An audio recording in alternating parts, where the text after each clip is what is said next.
আমাদের বাড়ি থেকে প্রায় 1.5 মাইল পূর্বে রতনচরে আমাদের কয়েক বিঘা জমি আছে। গত রাতে আমাদের ক্ষেতের পাশের ঠিক আরেকটি ক্ষেত থেকে চোরেরা ধান কেটে নিয়ে গেছে।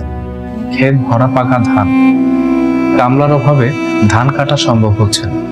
যেহেতু গতকাল অন্যের ক্ষেত থেকে ধান চুরি হয়েছে, তাই চোরের ভয়ে ধান ক্ষেত পাহারা দেওয়ার জন্য বাবা আমাদের বাড়ির কাজের লোক নাদের আলী আর সেকেন্ড ভাইকে কাঁথা বালিশ নিয়ে পাঠিয়ে দিলেন সেই রতনপুর চরে। তখন আমার বয়স 15 কি 16, সবেমাত্র 10ম শ্রেণীতে উঠেছি। রাত বিরাতে মাঠে ঘুরে বেড়ানো আমার ছোট থেকেই নেশা।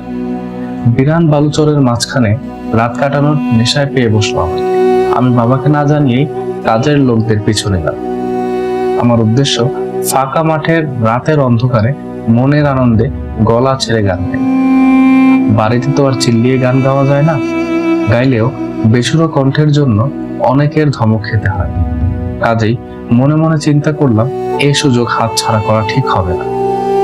একে তো অগ্রহায়ণ মাস, তারপর চর এলাকা, চারিদিক নিস্তব্ধ, ফাঁকা আর নীরব।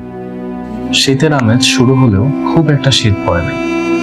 চরের পশ্চিমে মানাস নদী, পূর্ব দিকে যমুনা নদী, উত্তর দক্ষিণে ধুধু বালুচর। জমির আশেপাশে তো দূরের কথা, 1 মাইলের মধ্যেও কোনো ঘরবাড়ি নেই। যে কারণে ক্ষেতের পশ্চিম পাশে নদীর কাছাকাছি বাবা আগে থেকেই ধানের নাড়া দিয়ে একটা অস্থায়ী ঘর তৈরি করে রেখেছে। নদীর পশ্চিম তীরে শ্মশান ঘাট। কয়েকদিন আগেও এখানে হিন্দুরা মরা পুড়েছে। আমাদের খেতে যেতে হলে এই শ্মশান ঘাটের পাশ দিয়ে যেতে হয়। মানাস নদী পার হবার রাস্তাটিও এই শ্মশান ঘাটের পাশ দিয়ে। নদীটা অনেকটা শুকিয়ে গেছে, তারপরেও একতল কাছা পানি। নদী পার হয়ে আমরা যখন খেতে পৌঁছালাম তখন রাত 10টার কম হবে না। গ্রামে রাত 10টা মানে অনেক রাত। তিনজনের হাতেই লাঠি, নাদের আলীর মাথায় কাঁথা বালিশ। ডেরায় ঢুকে হারিকেনের আলোতে ধানের নাড়া বিছিয়ে তৈরি করে গোল হয়ে বসলাম। অবাধ স্বাধীনতায় মনের আনন্দে তিনজনেই গলা ছেড়ে গান শুরু করে দিলাম। আহা, সে কি গান! আমাদের কোরস গানের সম্মিলিত কণ্ঠে চোরদের চুরি করা তো দূরের কথা, চরের শিয়ালগুলো পর্যন্ত চুপ হয়ে গেছে। অন্যান্য দিন রাতের বেলা চরে এলে শিয়ালের কণ্ঠ শুনতে পাই, কিন্তু আজ আর তাদের কণ্ঠ শুনতে পেলাম না। ঘর বাড়ি বিহীন ফাঁকা মাঠে নীরব নিস্তব্ধ অবস্থায় গান যেন মনের অজান্তেই একটার পর একটা গলা দিয়ে বের হয়ে আসছে। রাতের অন্ধকারে এরকম নিরিবিলি পরিবেশ খুব একটা পাওয়া যায় না। তিনজনের কেউই ভালোভাবে গান জানি না, তারপরেও ভাওয়াইয়া, মুর্শিদি, সিনেমার গান, পল্লী গীতি কোনোটাই বাদ গেল না। প্রায় ঘন্টা খানেক এই গানের 2 লাইন তো ও গানের 3 লাইন এভাবে গাইতে গাইতে ক্লান্ত হয়ে পড়লাম। নাদের আলী আর সেকেন্ড ভাই গান গাইতে গাইতে সারাদিনের পরিশ্রমে ক্লান্ত দেহ বিছানায় এলিয়ে দিয়ে ঘুমিয়ে পড়ল। আমার আর ঘুম আসে না। ওরা ঘুমিয়ে পড়ায় আমি গলা ছেড়ে গান না গেয়ে গুনগুন করে গান গাইতে লাগলাম। রাত প্রায় 12টা। আস্তে আস্তে পুরো চর চাঁদের আলোয় আলোকিত হয়ে গেছে। ইচ্ছে হলো সাথে কেউ সঙ্গ দিলে এমন চাঁদনি রাতে দুধের মতো সাদা ফকফকে বালুর চরে হেঁটে বেড়াতাম, মন ভরে চাঁদনি রাতের স্বাদ নিতাম। কিন্তু একা একা এই বিরান বালুচরে বের হওয়ার সাহস তো হলো না। নদীর পশ্চিমের পরেই শ্মশান ঘাট। শ্মশানের ভূতের কথা মনে পড়ে গেল। এই শ্মশানে মাঝে মাঝে নাকি ভূত প্রেতের উৎপাত হয়। যদি ভূতগুলো নদী পার হয়ে এপারে বালুচরে চলে আসে, তাহলে একা পেয়ে আমার ঘাড় মটকে দেবে বা বালুর ভিতরে পুঁতে ফেলবে। এই কথা চিন্তা করেই ডেরার ভেতরে শুয়ে শুয়ে ডেরার ফাঁক দিয়ে চাঁদ দেখতে লাগলাম। চাঁদের আলোয় ডাইনে বায়ে দূরে অনেক দূর পর্যন্ত দেখা যায়। আকাশে এক ফোঁটাও মেঘ নেই, পুরো আকাশটাই পরিষ্কার। ডোরায় শুয়ে শুয়ে চাঁদ দেখতে খুব ভালোই লাগছে। অবাক হয়ে এদিক সেদিক তাকিয়ে দেখছি। চাঁদনি রাত অনেক দেখেছে, কিন্তু আজকের মতো এত ভালো কখনো লাগেনি। হঠাৎ পশ্চিম দিকে তাকাতেই থমকে গেলাম। আমাদের ডেরা থেকে মাত্র 50 হাত দূরে কি যেন একটা দাঁড়িয়ে আছে। আমি চিত হয়ে শুয়েছিলাম। দৃশ্যটি ভালো করে দেখার জন্য উপুর হয়ে মুখটি পশ্চিম মুখ করে ঘুরে তাকিয়ে দেখতে লাগলাম। ডেরাটি পূর্ব মুখ করে তোলা, কারণ পূর্ব দিকেই আমাদের ধান ক্ষেত। আমরা পশ্চিম দিকে মাথা দিয়ে শুয়ে আছি। ডোরার পশ্চিম পাশটা ধানের নাড়া দিয়ে আড়াল করা আছে, যাতে শীতের ঠান্ডা বাতাস মাথায় না লাগে। নাড়ার ফাঁক দিয়ে ভালো করে তাকাতেই আমার চক্ষু ছানা বড়া হয়ে গেল। সাদা শাড়ি পরা এক মহিলা নদীর কিনারে পশ্চিম মুখ করে দাঁড়িয়ে আছে। মাথার চুলগুলো এলোমেলো ভাবে কোমরের নিচ পর্যন্ত ঝুলে আছে। মহিলা ঠায় দাঁড়ানো, কোনো নড়াচড়া করছে না। ভয়ে মুর্ছে গেলাম। পশ্চিম দিকের শ্মশান ঘাট। মনে মনে ভাবলাম, এ কি শ্মশান থেকে উঠে এলো নাকি? নাদের আলী আর সেকেন্ড ভাই নাক ডেকে ঘুমাচ্ছে। ডাক দেওয়ার সাহস হচ্ছে না। কি জানি মহিলা যদি ডাইনি হয়ে থাকে। নাদের আলীকে ডাক দিলে যদি দৌড়ে এসে গলা টিপে ধরে বা ঘাড় মোটকে বুকের রক্ত চুষে খাওয়া শুরু করে। ভয়ে অন্তরাত্মা শুকিয়ে গেল। ওদের ডাক দেওয়ার যেমন সাহস পেলাম না, তেমনি ওই দৃশ্য থেকে চোখও সরাতে পারছিলাম না। আমি অবাক হয়ে তাকিয়ে আছি। হঠাৎ দেখি মহিলাটা সোজা পশ্চিম দিকের কাছার বরাবর নিচের দিকে খাড়া অবস্থায় আস্তে আস্তে নেমে গেল। আমি আরো ভয় পেয়ে গেলাম। ওখানে নদী খাড়া, কমপক্ষে 12 হাত গভীর। কেউ এখান দিয়ে ঝাঁপ দিলে ঝপ করে নিচে পড়ার কথা, কিন্তু মহিলাটি কিভাবে আস্তে আস্তে নিচে নেমে গেল? কোনো মানুষের পক্ষে তো এভাবে নামা সম্ভব নয়। ভয়ে শরীরের লোম খাড়া হয়ে গেল। দৃশ্যটি দেখার পর মুহূর্তেই কাঁথা দিয়ে মাথা ঢেকে শুয়ে পড়লাম। মাথা মুড়ি দিয়ে শুয়ে থাকলে কি হবে? সারা রাত আর ঘুম হলো না। সকালবেলা ঘুম থেকে উঠে রাতের ওই দৃশ্যের কথা মনে করতে লাগলো, কিন্তু এই ঘটনা ওদের দুইজনকে বললাম না। এই ঘটনা শুনলে ওরা যদি আবার ভয় পেয়ে যায়, তাহলে রাতে আর ধান পাহারা দিতে যাবে না।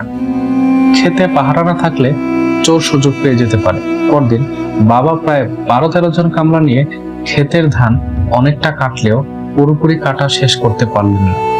ধান কাটা বাকি থাকার জন্য সে রাতেও পাহারা দিতে আসতে হলো। রাতের দৃশ্য মনে হওয়ায় আমি না যাওয়ার চেষ্টা করলাম, কিন্তু নাদের আলী আর সেকেন্ড ভাই আমাকে ছাড়ল না। গত রাতের মতো গানের আনন্দ উপভোগ করার জন্য জোর করেই ওরা আমাকে টেনে নিয়ে এলো। রাস্তায় এসে সেকেন্ড ভাই পাশের বাড়ির আসরউদ্দিনকেও সাথে নিল। আজকে 4 জন হওয়ায় সাহসটা অনেক বেড়ে গেল। সাহস বেড়ে গেলেও গত রাতের মতো আনন্দ পাচ্ছিলাম না। বারবার রাতের দৃশ্যের কথা মনে পড়তে লাগলো। ওদের 3 জনের মনে খুব আনন্দ, কারণ ওরা তো রাতে সেই দৃশ্য দেখে নাই। ভয়ভীতির মাঝেও অনিচ্ছা সত্ত্বেও ওদের সাথে গানে তাল মিলাতে লাগলাম।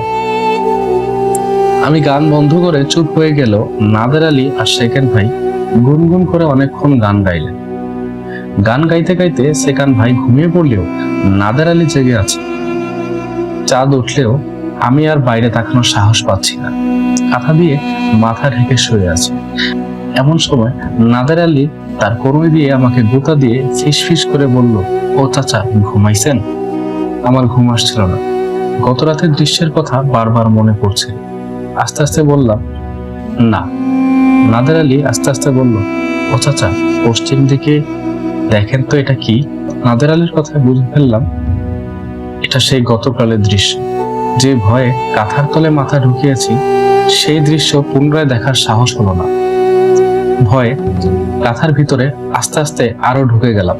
বললাম, যাই হোক না কেন মাথা ঢাইকা ঘুম দে। না চাচা, ঘুমানো যাইব না। এইরকম জিনিস তো আগে কোনোদিন দেখি নাই। চাচা আপনি একটু চায়া দেখেন তো। আমি কাঁথার তলে মাথা রেখেই বললাম, আমি গতকাল দেখেছি, আজকে আর দেখুন না।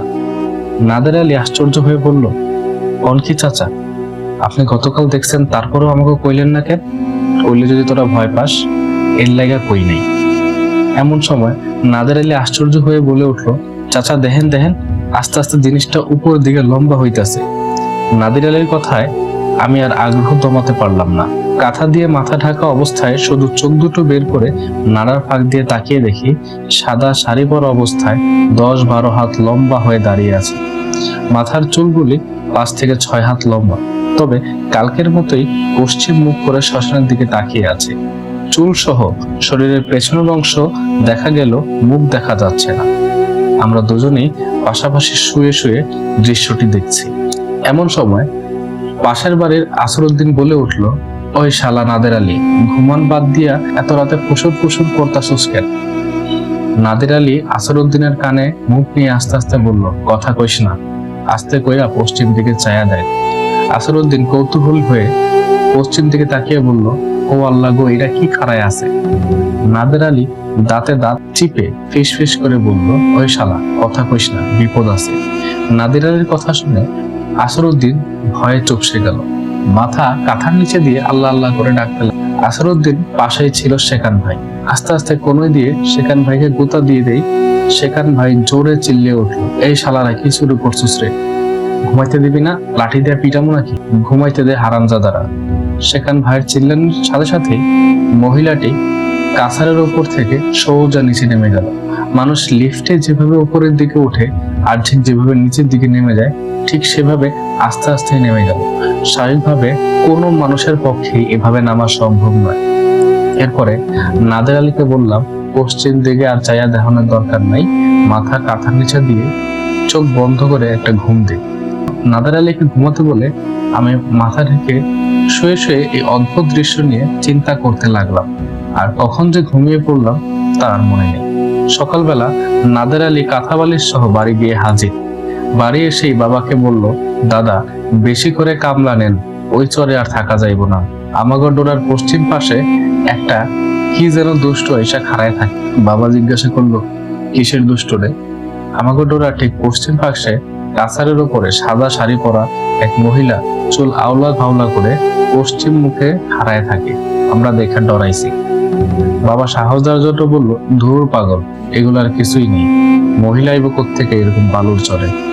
নাসরুদ্দিন বলল, না দাদা, আমি একলা তো না, আমরা তিনজনেই দেখেছি। 10 হাত লম্বা একটা মহিলা খাড়ায় আছিল।